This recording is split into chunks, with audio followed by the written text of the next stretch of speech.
guess I'll just talk like this. Okay, actually, let's move this aside so you can actually see me. Okay, so why is this on my keyboard? By the way, Paldean Fates, one of my favorite sets that I haven't really opened much of. I'm trying to keep this sealed.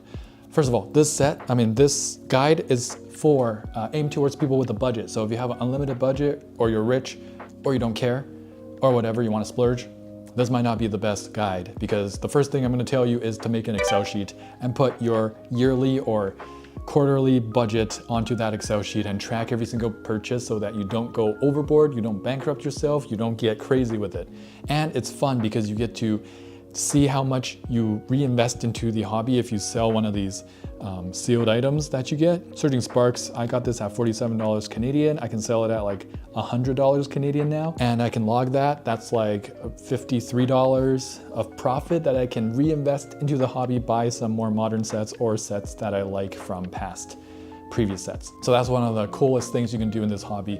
I wouldn't take investing personally further than just reinvesting into the hobby, but that's for another video altogether. I made a few videos about that as well. Now, there are a few things that I will like to get straight off the bat, straight with you guys. The first one is how to not get scammed.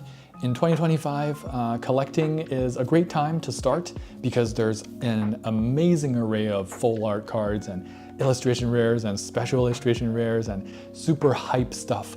But it's also one of the hardest times to start because we are in a huge, never before seen this big boom in the Pokemon hobby. And it's getting really hard for any sort of collector, myself included, and any other pro collectors out there. It's getting really hard for us because there's scalpers, and there's more than just scalpers now. Because the scalper pressure has put the pressure on everyone that everyone's becoming a scalper themselves, whether they know it or not. They're getting a lot of FOMO, a lot of products. Everyone wants to grab as much product as they can, even if they weren't a scalper before. So what does that mean? That means we have to kind of shift the way we kind of invest in this hobby or kind of enter this hobby. So if I were to enter this hobby from fresh, right? This is what I would do. I would first of all set my own limit on what my price per pack. Now my price per pack, because I've done quite a few investments, I've done quite a few purchases myself, I know exactly what my tolerances are. Anywhere from $3.5 Canadian, so that's different in USD, to $4.5 Canadian is, I would say, a good investment. If it's Shrouded Fable or sets that are underrated, which means slightly underperforming, I wouldn't want it to be more than $4 per pack. I wouldn't want it to be 4.5. If it's Pokemon 151, which is very hot commodity, or Paldean Fates, Surging Sparks, Lost Origin, if it's 4.5, I will definitely take it. Even if it's 5, I would take 151 at 6 or something like that. So it all kind of depends on the rarity of the set that you want to invest in or get some to rip. Now, how do you find out like which sets you want? You just search it on Google. Really, just search it on Google and search the gallery and see if you like the cards. If you like the art, great. Try to aim to get those cards. Try not to focus on the value that you see on price charting or stuff like that, because then you get into like some crazy spending that you need to do, because you gotta dish out money to make money. So instead of coming to this hobby hot with investment hands, investment on the mind, try to just enjoy the art, enjoy the ripping process, rip a few, limit yourself to like ripping. Don't like go crazy with it because you will go over your budget really fast. There's a lot of reasons why I'm in this hobby. I collect the sealed, I rip, collect singles, and I invest. So do a bunch of that. Don't just go tunnel vision into one thing and spend all your money there. Diversify, and patience is a key as well. So how do you find price per pack? This is the most basic thing to keep yourself from being scammed or price gouged by the scalpers. All you have to do is find out what the product type is and how many packs are in here. So this is a booster bundle, and normally booster bundles have 6 packs. I don't think they've ever had less or more than 6 packs. So let's say, for example, I got this at $32 Canadian, which is a great value for Paldean Fates these days. 32 divided by 6, 5.3. That's a bit above my acceptance, but I would take it. It's Paldean Fates. It's got the Bubble Mew. This Legendary Warriors Premium Collection. It has all sorts of packs in it from the last era, the Sword and Shield era. This has 14 packs, and it was only like $52. So this is like 3.7, $4 per pack, very, very worth it, okay? Anything below 4, at 4 or 4.5, it is very budget price per pack action. I'm talking about Canadian dollars. Now, as you can see here, there are all sorts of various different product types. They come in all different shapes and sizes, but the best product type, your bang for your buck, is the booster box. This thing comes with 36 booster packs. And if at a reasonable dollar amount, you can get it down to like $3.5 per pack, which is crazy. That is close to what I got this Surging Sparks booster box at. But now, it's impossible to get these. So be on the lookout no matter what type of packaging, fancy or not. Don't let it get you, okay? Don't let it scam you. Do your price per pack calculation. That's the first step. If it's above 5, you really gotta think, do I even like this set enough to spend $5 per pack on it? If not, look for a better deal. Now, where do we get these products? In store, I do not recommend. So there are 3 places you wanna be looking online. 3 main types of places. The first place, go research your local card shops online. And it doesn't have to be local, you just have to see if the local card store website you're shopping at does a free shipping threshold, then you can shop there without paying for shipping. Do some research on Reddit, get all your local card shops ready. Bookmark them, check them regularly.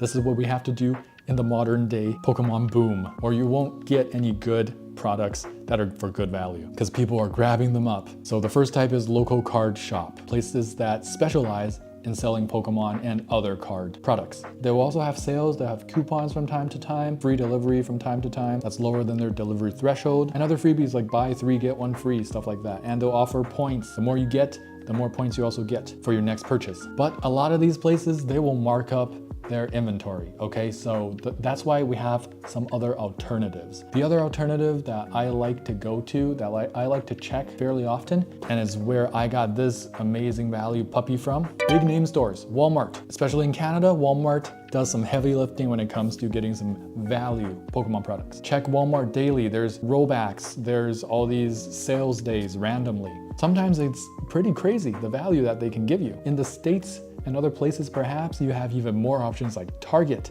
You have Sam's Club, the Sea to Sky Sam's Club premium box, kind of like this one, is crazy value. And also Costco. So your big name stores are second on the list to bookmark and check pretty often. I got a lot of pretty good value deals just from checking randomly my Walmart website. And the third option, if these 2 options aren't really gaining any ground for you, PokemonCenter.com or .ca if you're in Canada. For Pokemon Center, you really do want to focus on the Pokemon Center exclusive Elite Trainer boxes. Those are going to get you the best returns by far. And you might have a more fair chance on release dates for sets like Prismatic Evolutions or for Surging Sparks, for example, the upcoming sets like Journey Together, to actually grab some. Find out the release date, find out approximately when they're gonna drop on the Pokemon Center website. Wait for it with your credit card. They do go fast, but Pokemon Center has come up with like limit of 2, sometimes 4, but sometimes I've been seeing 2, limit of 2.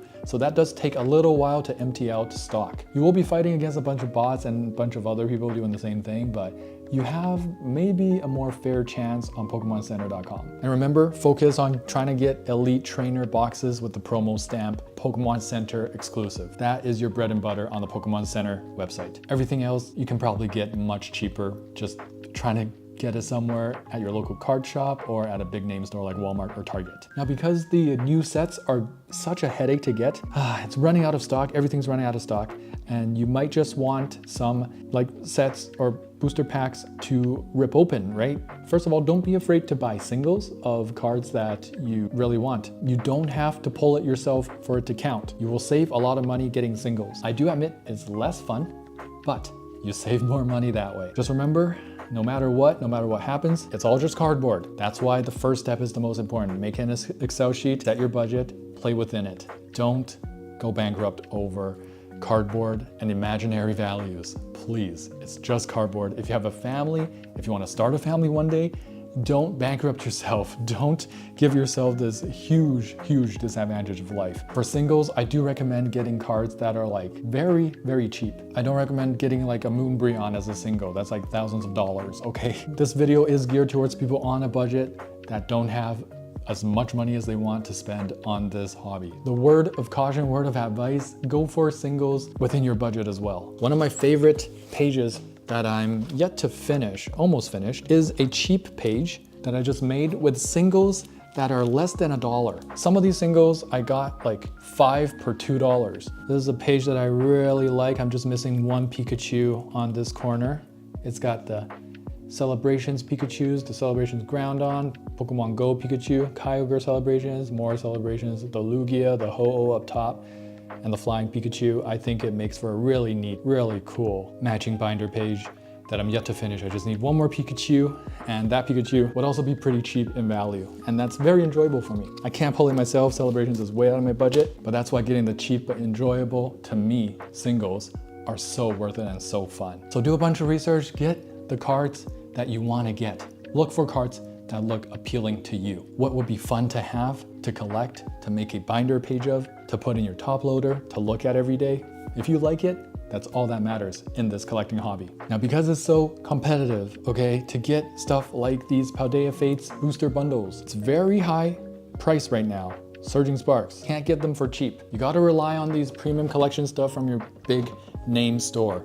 For example, the See This Guy at Sam's Club, it is so great. I wish I had a Sam's Club membership and I could go to the States all the time to pick that up. If I could, I would be getting so much Sam's Club Crown Zenith. Crown Zenith is a really, really fun set to open because the hit rates are really high. And they will appreciate as well, even though the hit rates are high, because once it stops printing, I think it stopped printing, but it still has a lot of supply. And after that supply dries, all those hits are going to go up in price. I think you're already seeing that with the Giratina V-Star, if I'm not mistaken. So the See This Guy is an amazing set to crack open. Anything from Walmart, Target, these big boxes that have good value, $3.7 Canadian per pack, great value. These are what I would go for starting out in the hobby, because when I'm starting out, I just want to rip, you know? I just want to satiate myself with that craving. And I can get some of these hits, I can put it in my binder and then see where to go from there. Like, oh, I already have an electric page. Cool, let me try to get a few electric singles to finish it up. I already have a Bulbasaur collection or Swablu collection. I'm starting a Swablu collection. I have a Bulbasaur collection, what's it called? A grass type Pokemon collection. Oh yeah, because this is a complete beginner how to start in 2025, make sure you get your top loaders, make sure you get your penny sleeves. The thing is, penny sleeve first, and if it's a super rare card, double penny sleeve, and then into a top loader. Always have your top loaders ready, okay? But don't put the card raw into a top loader, always put it in a penny sleeve first. And for binders, don't get the binders with the rings. Get the binders without rings. The rings can damage your cards, it's only a matter of time. Also, don't put them just on the ground. If you have water damage, if you have floods, nothing's gonna save your cards, they're gone for good. Put them in a plastic container. Don't put your cards straight in the direct sunlight. You need UVB protection because the cards are gonna fade, they're gonna get sun damaged. And if you're going for a long-term storage sealed, make sure to get desiccants, which are to keep your products dry without mothballs, without bugs like silverfish eating at the cardboard. Desiccants come from a lot of things we purchase anyway, so instead of throwing them away from like things you already purchased, save those desiccant packs, put them with your Pokemon collection. Pro tip. And it's free. So yeah, those 3 categories of websites I would be bookmarking and checking. And when I can't get any official deals like these ETBs and booster bundles and booster boxes for cheap, I will look for these premium collections or collections from your big name store like Walmart and Target to finish the job. And usually I keep some of these packs unopened. I will open a few, but I will keep some that are just unopened. As you can see, I just like to keep some handy whenever I want to rip. Then I can just go ahead and dig into my reserves whenever I get the craving. I don't have to open any of my sealed collection. So these are great for breaking down. They're way too big, this box, to keep sealed forever for a long time. I would say the booster box is the most efficient way to keep sealed items. The booster bundle, the second most efficient. ETBs, third most efficient way. But they do have good liquidity, good value for sealed because they have promo cards now. Break these down into these. Don't open every single one of them. Keep some alive so that when you get the craving, you don't dig into your sealed collection. This is how I keep myself from opening all my sealed collections, by breaking down these miscellaneous boxes. And again, just be mindful, price per pack. Always go for like a $3.5 to $4.5 Canadian price per pack. A little higher if it's a more rare, more sought after set. Don't go for cheap sets that have a high price per pack. It's not worth it. Don't get price gouged. All right, y'all, if you have any questions, comment down below. I will try to answer them to the best of my ability and give more tips if I missed out on some beginner tips for 2025. It's a hectic time. My last word of advice is don't FOMO, okay? Do not FOMO. If you FOMO, if you don't stick to your budget, things are not gonna be pretty for you. Stick to that Excel sheet budget. Good luck out there. Any tips, leave it in the comments. I read every single comment. I'll see you guys next time. Thanks for watching. Cheers.